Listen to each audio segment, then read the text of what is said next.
Boa noite a todas e a todos. Que a bênção do nosso Mestre e Senhor Jesus permaneça nos nossos corações hoje e sempre. Antes da pandemia, nós tínhamos uma reunião mediúnica que fazíamos uma vez por semana no Centro Espírita Caminho da Luz, numa extensão dele que ficava numa localidade chamada Bazevi, aqui próximo de nós. E durante 8 anos consecutivos trabalhamos até a pandemia, depois o centro interrompeu as suas atividades, nós trabalhamos num grupo mediúnico. Em certa ocasião, trabalhávamos ou na posição de dirigente, ou na posição de dialogador, ou de ambas, nós tivemos um contato com um espírito feminino que chegou com muita dificuldade, muito sofrimento íntimo, e esse espírito foi pouco a pouco conversando com ele. Esse espírito voltou em outras vezes e pouco a pouco ele foi abrandando. E um dia saímos aqui da Asa Sul para ir para o nosso centro, como habitualmente fazíamos, e passando perto da ponte do Bragueto, no meio da ponte, eu comecei a sentir um sono insuportável, não tinha como segurar, era um torpor extremamente forte. E eu imediatamente lancei mão da prece e falei: socorra-me, Jesus, não posso dormir, tem que trabalhar, só dormem os que têm sono, eu não tenho sono nessa hora. E aí, obviamente, logo que passou na subida, desapareceu. Bem, esqueci disso, cheguei no centro, fizemos os estudos habituais e partimos para a reunião mediúnica. Depois de algumas comunicações, manifestou a moça, porque ela era uma jovem, por volta de uns 19 anos, pelo que nos foi possível saber, e ela disse: você viu, tio?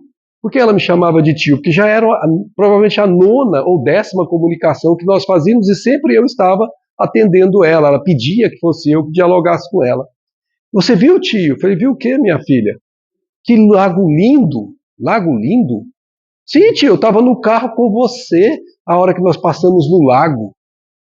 Aí eu entendi o porquê que eu senti o torpor. Ela era uma ex-suicida que tomou remédios em overdose e ela não tinha a intenção de se matar, mas de esquecer os problemas, e tomou em excesso. E não voltou mais ao corpo físico e foi para o mundo espiritual na condição de suicida, conquanto com atenuante, ainda que não tivesse a libertação, ela teve, obviamente, um atenuante a imaturidade dela. Era uma moça, estava desanimada com certas coisas, depressiva, e ela, depois desse tempo todo, se recuperou, e ela disse que tinha sido permitido pelos benfeitores, por tanta insistência dela, porque ela queria se despedir de mim, porque se afeiçoara a mim, e eu a ela, porque eu a tratava como se fosse uma filha. E naquele dia foi permitido que ela tivesse no meu carro. Mas as emissões de um suicida, elas são realmente muito difíceis de você suportar. Por isso que os suicidas, eles geralmente são transportados para lugares apropriados, e eles, quando vêm aqui para a Terra e ficam em contato com as pessoas daqui, eles podem induzir pessoas ao suicídio. Vocês se lembram que aqui num determinado shopping tinha um caso de suicídios repetitivos lá. Com certeza tinham espíritos que ainda estavam presos naquele lugar, e a indução dessas emissões, que são extremamente doentias, induzem certas almas fracas a também buscarem esse caminho da fuga louca. E essa menina já estava numa fase, e ela falou: é porque hoje será a nossa última conversa.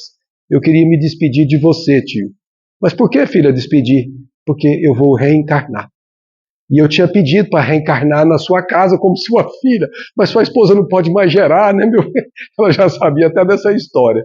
E aí eu falei: pois é, minha filha, mas não faltará outras encarnações, a gente se encontra, não se preocupe. E essa história me marcou, pessoal, porque já são 20 anos que a gente faz reuniões mediúnicas, a gente conversa com vários espíritos. Tem muitas que marcam, mas essa em particular me marcou também, porque era uma mocinha que era mais ignorante do que propriamente intencionada a se matar. E tem acontecido muito suicídio tal como o dela, que não sabem o que fazem, pensam estar se libertando de um problema e estão envolvidos em outro. Então, essa história, como tantas outras que existem aí pelo mundo afora, elas nos contam da fragilidade emocional das pessoas, que vai decorrer da fragilidade espiritual, porque a emoção é uma parte do espírito. E essa fragilidade só existe porque a pessoa não conhece, não tem certeza das leis de Deus. Como foi lido agora há pouco, confiança. Não tenha confiança, não tenha fé cega, no sentido não pejorativo da palavra. No sentido da fé que você não duvida jamais. Aquela fé inabalável, que você tem a certeza absoluta. Essas pessoas que ainda têm o emocional fragilizado, elas não conseguem ter essa certeza. Então, o que nós trouxemos hoje aqui não é palestra, é um estudo. Nós precisamos aprender a viver segundo as leis divinas, porque se fizermos isso, nós vamos conquistar, pouco a pouco, essa fé que no Espiritismo nós chamamos de fé raciocinada. É o primeiro degrau para a gente construir a fé inabalável que um dia teremos, que será aquela fé inata, que você nasce e você já é portador dela e se manifesta com ela onde você for. Mas a maior parte dos habitantes desse planeta ainda não tem essa fé.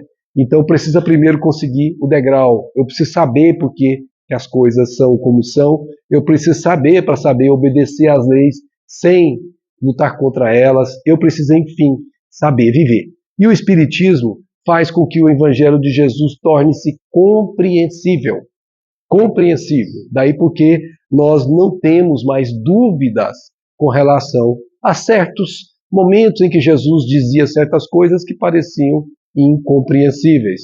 Se a tua mão esquerda é motivo de escândalo, corta, lança longe de ti, porque é melhor entrar na vida sem a mão do que entrar na vida e corromper toda a alma. Como? Cortar a mão? O que significa isso? O que significa coisas que Kardec chamou de estranha moral? Ele não veio trazer paz, veio trazer espada. O que é isso? Parece coisas que não são compreensíveis, mas são todas elas compreensíveis e, mais do que isso, extremamente lógicas.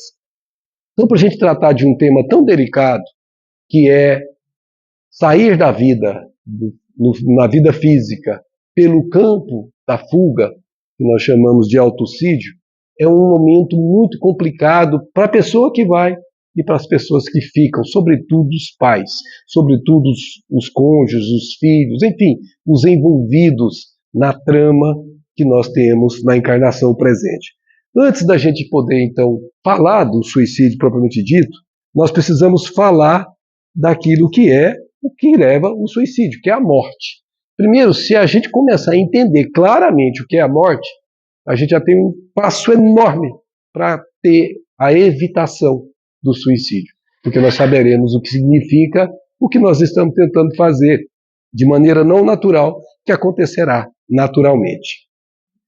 Bom, nós aprendemos no Espiritismo que a gente tem, obviamente, várias maneiras de entender isso, mas aqui nós vamos começar com a base fundamental que Kardec coloca lá na introdução de O Livro dos Espíritos. Nós temos 3 partes básicas do que nós somos formados. Nós temos uma alma, que é um ser imaterial, nós não temos noção do que seja, a alma não foi estudada pelo Espiritismo, porque está muito além das nossas compreensões, mas nós temos o perispírito, que envolve a alma, e esse perispírito envolvendo a alma nós conhecemos, e é o que o Espiritismo estuda, o espírito. Portanto, o espírito é uma alma recoberta por um corpo espiritual, que é matéria. Só que é uma matéria sutil, uma matéria quintessenciada, rarefeita. Então, esse é o primeiro momento de expressão do espírito na Terra, revestindo-se de um corpo espiritual. Quando ele está no mundo espiritual, ele fica nessa condição de espírito desencarnado. Quando ele desce na Terra, ele toma um terceiro corpo, que é o corpo físico que vem abaixo, simbolizado aqui na cor mais escura, que ele se reveste temporariamente e o perderá quando não mais for servível para que ele utilize aqui na Terra. Então a gente pode deduzir claramente que a alma é apenas um espírito encarnado, porque o espírito está revestindo, o seu perispírito está revestindo a alma, que forma o espírito, e quando ele está encarnado, a alma é um espírito reencarnado, como diz Kardec no Livro dos Espíritos. E o espírito nada mais é do que uma alma desencarnada. Na essência, todos somos alma. e nós não matamos a alma. Não tem jeito.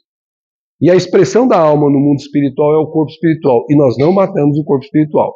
O corpo espiritual também se evolui, o corpo espiritual também se rarefaz, até um dia ele tornar tão sutil que é como se ele não existisse. Mas nós não eliminamos o corpo espiritual. O que nós eliminamos, seja de modo natural, seja de modo violentando a natureza, é o corpo físico. Esse sim é transitório e nós nos resolvemos tomar outro quando em oportunidade, como no caso dessa mocinha que nós falamos agora há pouco. Como é que funciona isso? Nós vivemos em dimensões. São várias dimensões. A dimensão espiritual que a gente coloca ali tem vários níveis, segundo o nível vibracional desse perispírito que o espírito se reveste. Quanto mais vibrações mais aceleradas, mais sutil é o espírito e mais elevado ele vai do ponto de vista espiritual. Quanto mais lenta é a vibração das partículas que formam o corpo perispiritual, mais ele está na parte basal do processo evolutivo. E o corpo físico, na situação presente que nós vivemos, ele é de uma vibração muito menor ainda, muito menor que o perispírito, até mesmo os mais densos perispíritos que estão no mundo espiritual. Portanto, esse corpo espiritual e esse corpo físico, eles são necessidades evolutivas do espírito, ambos. E nós temos um momento em que precisamos sair da dimensão espiritual, seja ela qual for a que nós estivermos, e temos que entrar na dimensão física e revestirmos desse corpo físico que diminui os nossos potenciais de espírito. É como se você se colocasse um abafador ou como se fosse um desses escafandros que você perde os movimentos daquela leveza que você tem como espírito e você torna-se mais pesado. Quando você veste um corpo de carne é exatamente isso. O seu potencial diminui. É como se fosse uma luz que é atenuada por um abajur.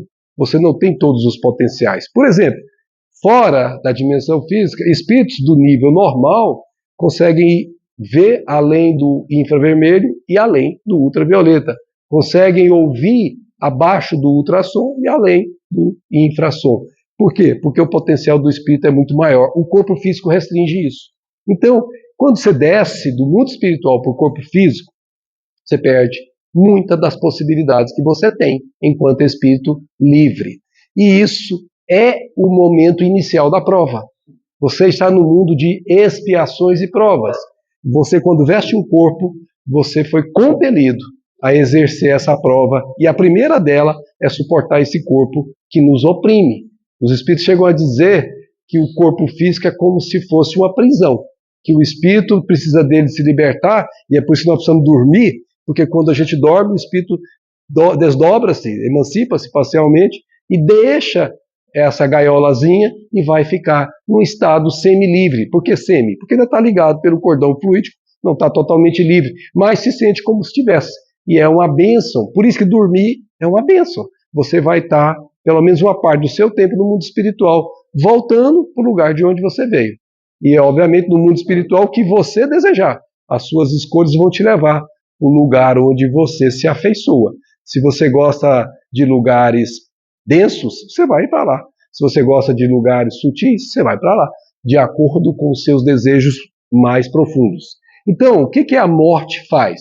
A morte faz com que você devolva esse corpo físico para a terra. Do pó viestes, para o pó voltarás, o corpo. Mas o espírito não. O espírito volta para a dimensão espiritual, compatível com o peso específico do seu perispírito, e ali terá que prestar contas da administração. Terá que refazer o que planejou antes de encarnar, repassar isso e verificar o que foi que ele cumpriu, o que foi que ele não cumpriu, que desafios novos ele terá e, obviamente, segundo como viveu, será segundo como será do lado de lá. Portanto, nada mais é mudança de dimensão. Isso é fundamental. Por quê? Porque você continua, como diz um amigo meu, vivinho da Silva. Não tem jeito, você não morre. Você não tem a capacidade de se matar. Você mata o corpo físico. Mas você não se mata. É um engodo que a gente deixa se nutrir, especialmente pelas ideias materialistas, que não acreditam que exista vida após a morte. Nós não espíritas, nós não acreditamos também não. Nós temos certeza. E quando você tem certeza é muito diferente de acreditar. Porque quem crê pode descrer. Quem sabe nunca deixará de saber. Essa é a diferença que nós temos de um para com o outro. Mas só o saber pode não evitar o suicídio. Porque você tem questões emocionais que podem tirar a pessoa, o chão da pessoa, e se não tiver outros atributos de proteção, a pessoa, mesmo sendo espírito, pode caminhar por uma loucura como essa. Há uma pergunta no Livro dos Espíritos que vai nos ajudar a compreender. O que acontece com a alma? Lembra que a alma está revestida pelo corpo espiritual, portanto, pode ser lida como espírito também. O que acontece com a alma no instante da morte? E eles respondem, bem básico. Aqui que nós vimos ali agora. Volta ao ser o quê? Espírito. Eu fico impressionado de ver esse pessoal assim, eu morro de medo de ver espírito. Mas você é espírito, você está morrendo de medo de você? Não tem nada de diferença. Só que o espírito que você está vendo, ele não tem corpo de carne, você tem. Não tem que morrer de medo de morrer de ver espírito. Você é espírito. E vai continuar sendo espírito enquanto a gente entender como vivos. Volta ao mundo dos espíritos, de onde se separaram temporariamente para necessidade evolutiva, para poder conquistar novos patamares e para revisar patamares que não conquistou. E a pergunta fundamental: há sofrimento ou não há sofrimento nessa passagem, nessa travessia? E os espíritos respondem. E isso é muito importante, muito importante.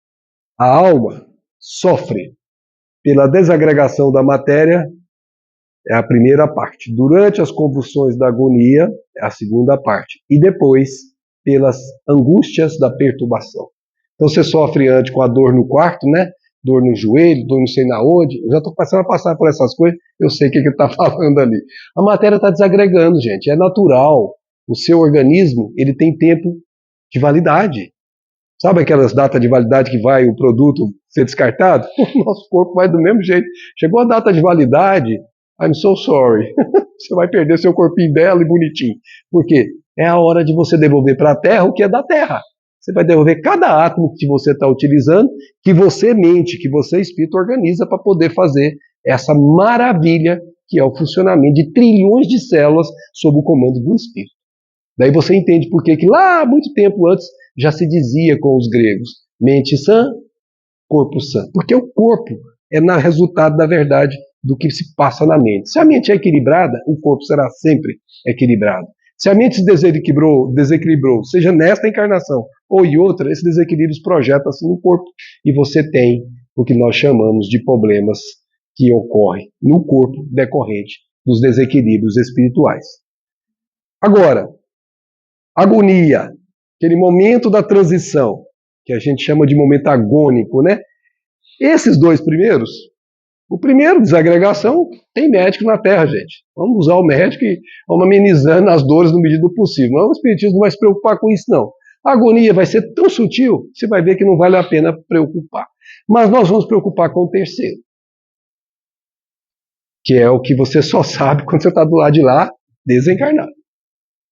Esse sofrimento que se chama perturbação. Perturbação espiritual. Há, inversamente, quando alguém vai reencarnar, uma espécie de perturbação também, que vai levar ao esquecimento do passado, quando a criatura, então, reencarna e, momentaneamente, perde parte do passado. Tem ainda vagas lembranças, né? Aquelas lembranças que não dá para entender direito como são, tem intuições, tem vocações, mas não consegue lembrar completamente. Por causa dessa mesma perturbação no ato de nascer aqui, que significa morrer para lá. No ato de morrer aqui, que significa nascer para lá, também tem essa perturbação. Então a perturbação é um componente tanto para vir como para voltar. Lá no livro Céu e Inferno, vocês sabiam que nós estamos comemorando 160 anos desse livro esse ano? Não sabiam? Vai todo mundo ajoelhar no milho agora. Que absurdo vocês não saberem que hoje nós estamos comemorando 160 anos. Hoje não, esse ano.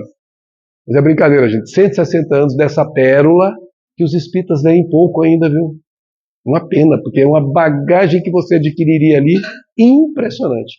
Na segunda parte do livro, Kardec colocou 66 exemplos de espíritos que ele dialogou com eles e que foi ranqueado segundo a sua condição no mundo espiritual. Espíritos felizes até espíritos suicidas. Elenca vários, 5, 6, 7, 10 casos em que ele entrevista do mesmo perfil. E é maravilhoso, porque você não precisa participar de uma reunião mediúnica para saber como é do lado de lá, com base no que os que estão do lado de lá vieram dizer. E são informações precisas que têm cunho moral. Kardec diz lá nesse livro, na segunda parte, logo no capítulo 1, que se chama A Passagem.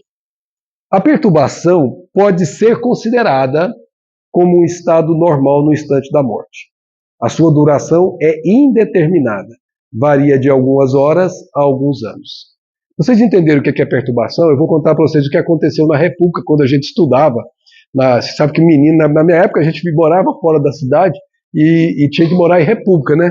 E a meninada faz uma bagunça danada, né? E sei que um dos colegas lá, de forma maldosa, fez com que o outro tomasse um determinado substância e ele dormiu feito um pombinho, né? Não acordava de jeito nenhum. Sabe o que fizeram com esse menino?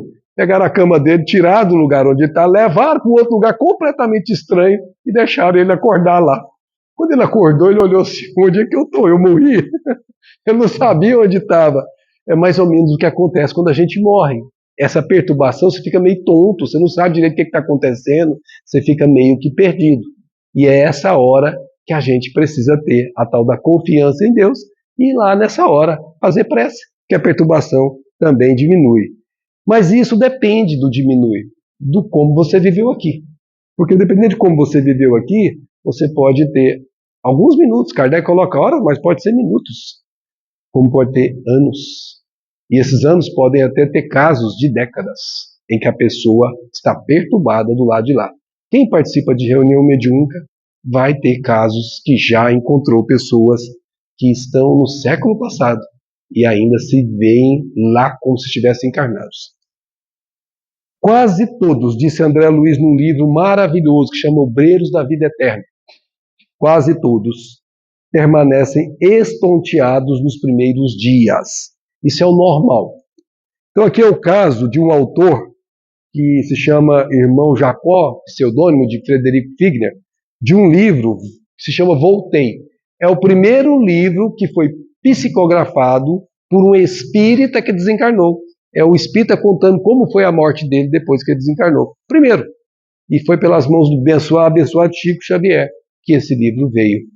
E esse é o momento em que a filha dele, que já estava desencarnada há muito tempo, aliás, foi a razão pela qual ele se tornou espírita, ele chegou a ser vice-presidente da FEB no começo do século XX, esse Frederico Figner, que era um judeu que tinha vindo para o Brasil e, obviamente, adotou a pátria, ele estava sendo acompanhado, a sua desencarnação estava sendo acompanhada por ninguém menos que o Dr. Bezerra de Menezes, o irmão Andrade, que era um diretor da FEB da época dele, que já tinha desencarnado antes, a própria filha, e ele que estava estonteado. E perceba que tem um cordão que liga o corpo espiritual ao corpo físico que está lá na alcova onde ele se encontra ali morrendo.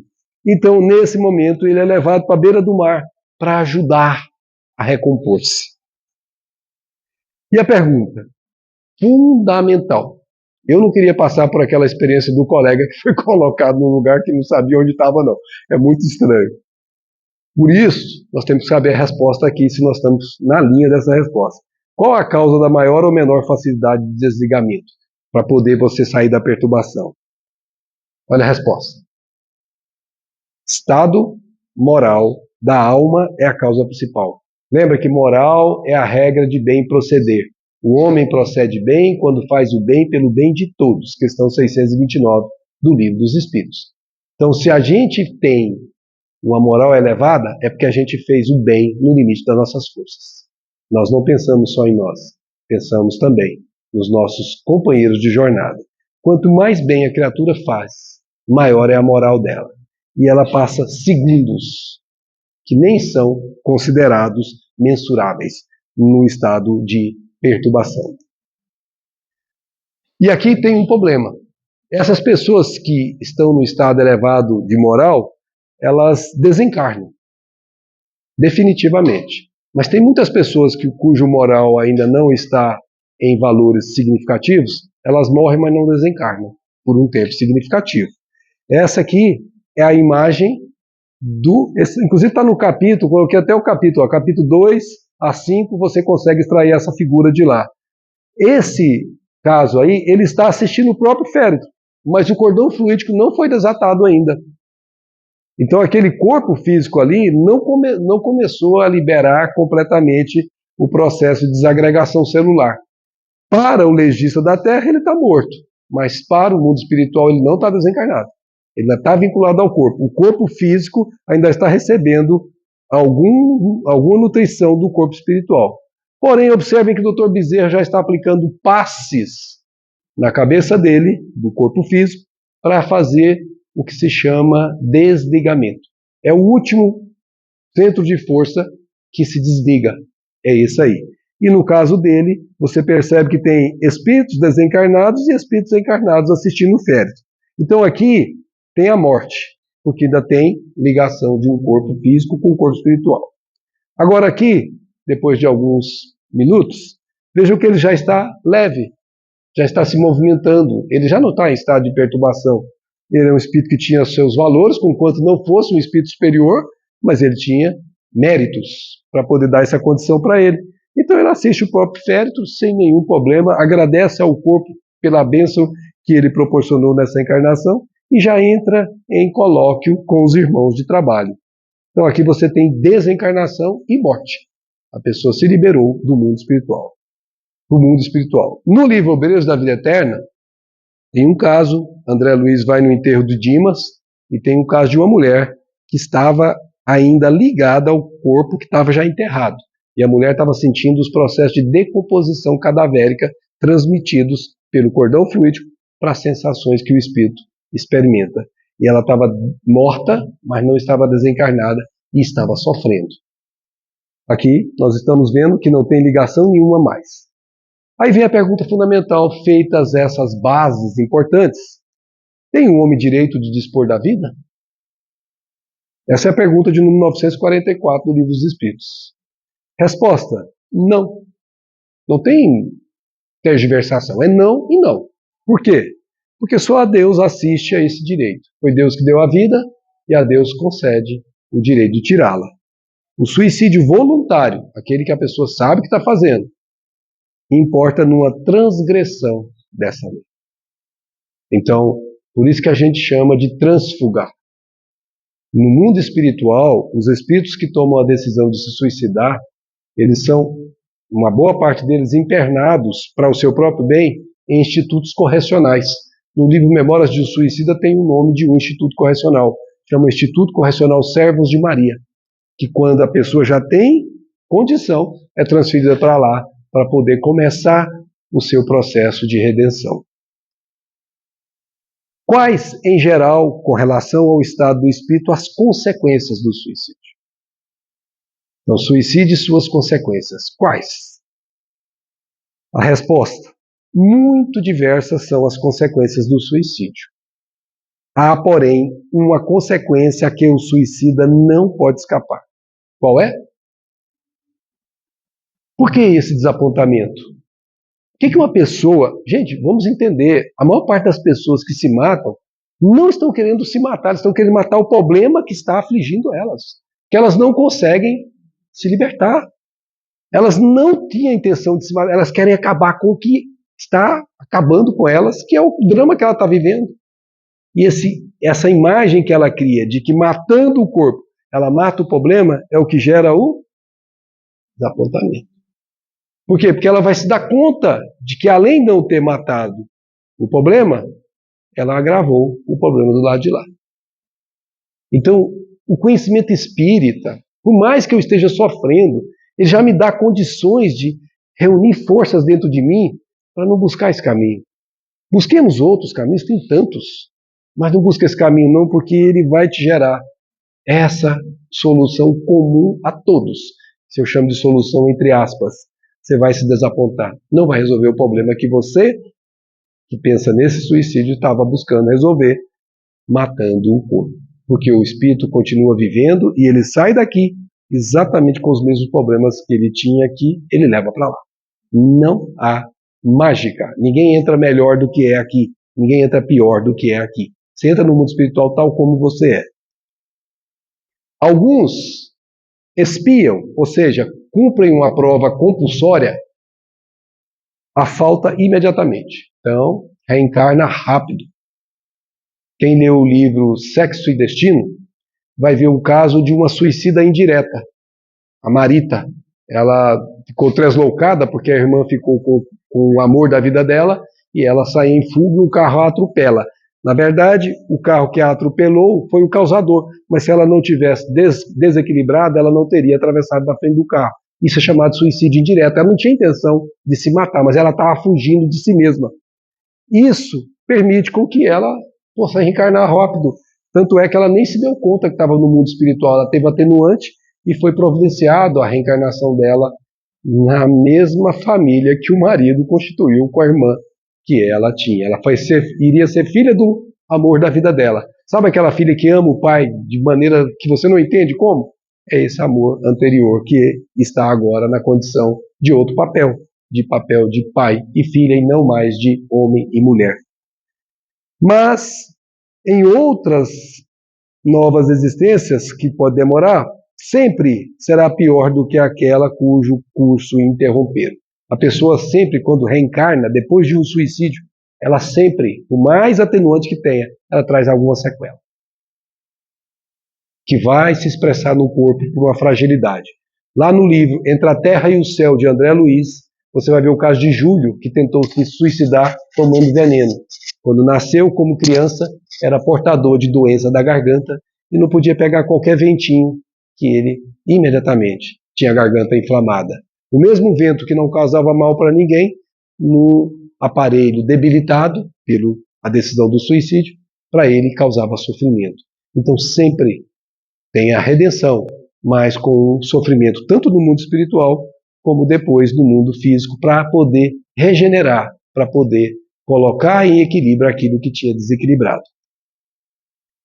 Rapidamente, no Livro dos Espíritos, no capítulo 5, aliás, no livro do Evangelho segundo o Espiritismo, no capítulo 5, que é o capítulo mais longo depois do livro do capítulo 28, que é o das preces, que chama-se exatamente o capítulo que a gente tem os sofrimentos.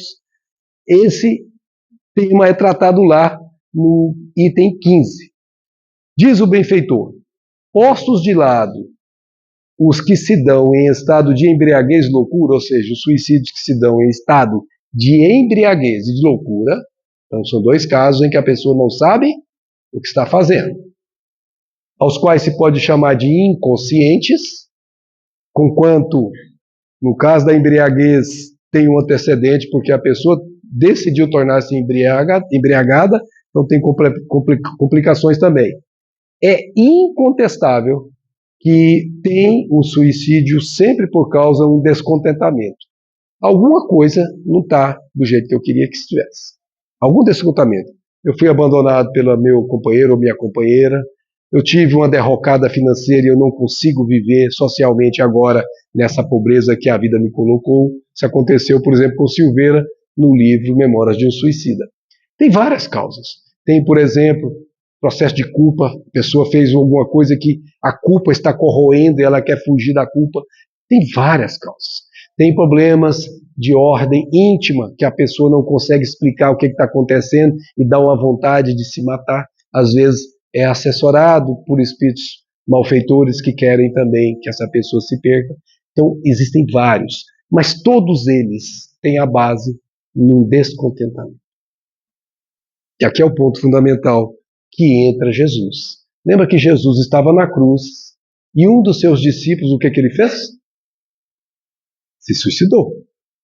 Conta Amélia Rodrigues que Jesus, ainda na cruz, foi socorrer o nosso querido Judas no mundo inferior. E Judas levou muito tempo para se regenerar. Vai terminar o seu processo de recuperação lá na figura de Joana d'Arc, que foi Judas reencarnado. Exatamente por causa desse descontamento. O que foi o caso de Judas? Complexo de culpa por ter entregado Jesus. E não conseguiu viver com o que tinha feito. E mesmo conhecendo o Evangelho, não conseguiu fugir desse autocídio. Então veja, no descontrole, no descompasso emocional, a gente perde o chão. Nenhum de nós pode afirmar que está livre do suicídio, viu, gente? Com todo respeito. Porque a gente não sabe quais são as nossas fragilidades íntimas que podem tirar o nosso chão. Por isso nós temos que ter um recurso único, que se chama Evangelho. Quando o problema vem, que eu me descontentei, eu tenho que sempre buscar o lado bom das coisas. Aí eu perdi um emprego, como aconteceu com uma pessoa muito querida, e que chegou a falar assim, agora eu entendo porque que algumas pessoas se suicidam, porque eu pensei em suicídio. Ela era tão bem sucedida, que nunca na vida dela ela imaginava que fosse perder o emprego da forma que perdeu. E ela falou isso, que eu pensei em suicídio. É claro que ela não levou a cabo, estava matura espiritualmente, mas pensou. Então, foi um descontentamento. Mexeu com o brilho dele, era um profissional de talento, elevadíssimo, e por razões outras, ele tinha que passar por essa prova. E essa prova o abalou. Qualquer que seja o descontentamento que você tenha, que a pessoa tenha, só tem um antídoto. Eu disse antídoto, que se chama Evangelho. A gente tem que lembrar que o Evangelho é a segurança que a gente tem nos momentos em que a gente está abalado. Se você se entregar, é fácil ir embora. Mas se você se apegar ao Evangelho, não vai livrar o problema de você, mas o problema vai parecer mais leve. Você vai começar a ver caminhos que você não enxergava. Porque disse Jesus, vinde a mim, vós que estáis aflitos e sobrecarregados, eu vos aliviarei. E alivia mesmo. Tomai sobre vós o meu jugo e aprendei comigo, que sou humilde e manso de coração, e encontrareis repouso para as vossas almas. Porque o meu jugo é suave, o meu fardo é leve. Caminhar com Jesus verdadeiramente te dá o antídoto contra as decepções da vida. E você consegue aprender lições, mesmo debaixo de sofrimentos inomináveis. Mas o que leva ao descontentamento? Para o que não crê na eternidade, ou seja, na vida que prossegue indefinidamente, e julga que com a vida tudo se acaba, com a vida do corpo físico, se os infortúnios e as aflições o acabrunham, unicamente na morte vê a solução para as suas amarguras. E é racional, o pensamento é racional. Se eu acredito que a vida acaba com o corpo, a saída de matar-se é ótima, porque eu resolvo o problema.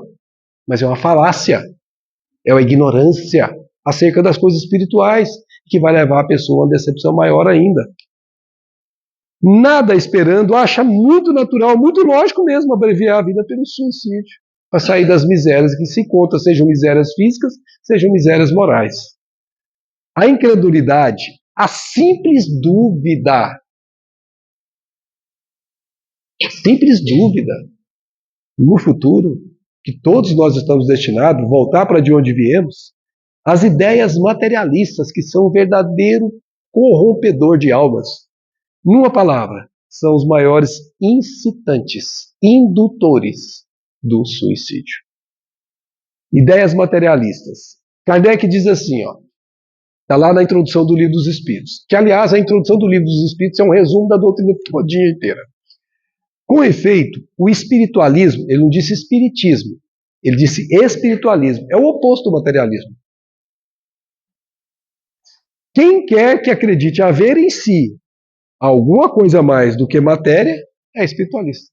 Você não precisa frequentar religião nenhuma. Se você acredita nisso, você já é espiritualista. Você não é espírita. Você pode ser católico, pode ser espírita, pode ser evangélico, pode ser budista, não importa. Todos eles são espiritualistas, porque eles acreditam que temos alguma coisa a mais. Como cada um explica, é de outra maneira, mas todos têm a mesma base de fundamentação. Então, se você já é espiritualista, já deu um passo enorme para evitar esse risco do suicídio. E como que a gente combate a ideia de suicídio? O crente sabe, e nós grifamos, não é crer. Ele sabe, e quem sabe jamais deixar de saber.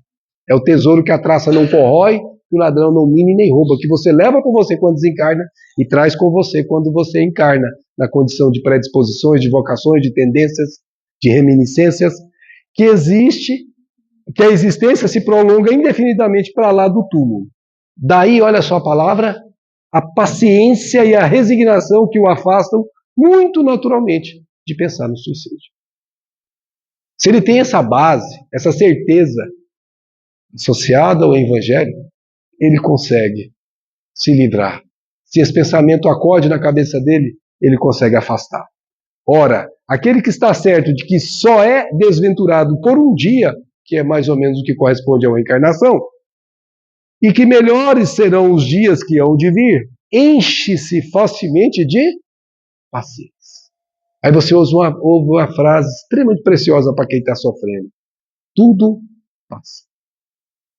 Se você tiver paciência para esperar, um tanto mais, você vai conseguir encontrar as luzes que te dão paz, que você aparentemente possa ter perdido.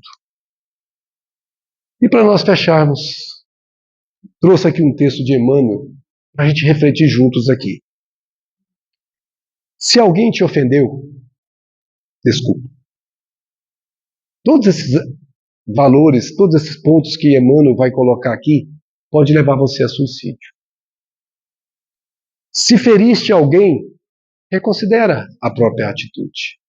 Então, se alguém te ofendeu, desculpa. Mas foi você que ofendeu, reconsidera a sua atitude. Corrige enquanto está a caminho. Contratempos do mundo estarão constantemente no mundo, onde estiveres. Quando você nasce aqui na Terra, com todo o respeito, do mais opulento ao mais paupérrimo da Terra, todos terão problemas. Todos. Os problemas virão. Não tem como evitá-los, por isso que o mundo é de expiações e provas. Parentes difíceis repontam em todo o núcleo familiar. São raríssimos os lares que não têm problemas. Circunstâncias constrangedoras que levam ao descontentamento assemelham-se a nuvens que aparecem no firmamento de qualquer clima. As nuvens passam, as dores também. Agradar a todos ao mesmo tempo é realização impossível. Mesmo Jesus foi assassinado. Separações e renovações representam imperativos inevitáveis do progresso espiritual. Há casos de pessoas que se suicidam esperando encontrar o filho que se suicidou, ou o filho que morreu sem ser por suicídio, acreditando, por ignorância, que estariam tomando a decisão certa. Tem casos que Allan Kardec entrevista espíritos nesse sentido. Mudanças equivalem a tratamento da alma para os ajustes e reajustes necessários à vida. Toda mudança é uma chance de você ver o mundo e aprender com o mundo de maneira diferente. Fracassos de hoje são lições para os acertos de amanhã. É como se fosse um monte de terra que você vai colocando sob os seus pés. Cada fracasso você está subindo um pouquinho mais o degrau para ter um dia de sucesso. Toda vez que sugestões de desânimo nos visitem a alma, e elas visitam, gente. Melancolia, estado depressivo, às vezes eles estão nos rodeando. Retifiquemos, corrijamos em nós o que deva ser corrigido. E, abraçando o trabalho que a vida nos deu a realizar, prossigamos em frente, porque o trabalho é o melhor dissipador das névoas do desânimo. Todo mundo que se devolve ao trabalho todos os dias encontra paz dentro de si. E lembramos, se ainda assim eu estou acabunhado, estou atravessando problemas difíceis, ou alguém perto de mim está atravessando, lembra disso que Jesus falou. Está lá, 24 horas por dia disponível. Faça uma prece. Coloque o seu pensamento em harmonia com o dele, porque ele disse, vinde a mim, todos que estáis cansados e oprimidos, eu vos aliviarei. Então não há problema que a gente não encontre solução neste Mestre Senhor, que nos acode sempre. Por isso, amigas e amigos, suicídio jamais, vida sempre. Com Jesus, a vida é leve, a vida é suave, e nós temos toda a oportunidade de seguir o caminho com Ele. Muita paz a todas, muita paz a todos, e muito obrigado por sua atenção.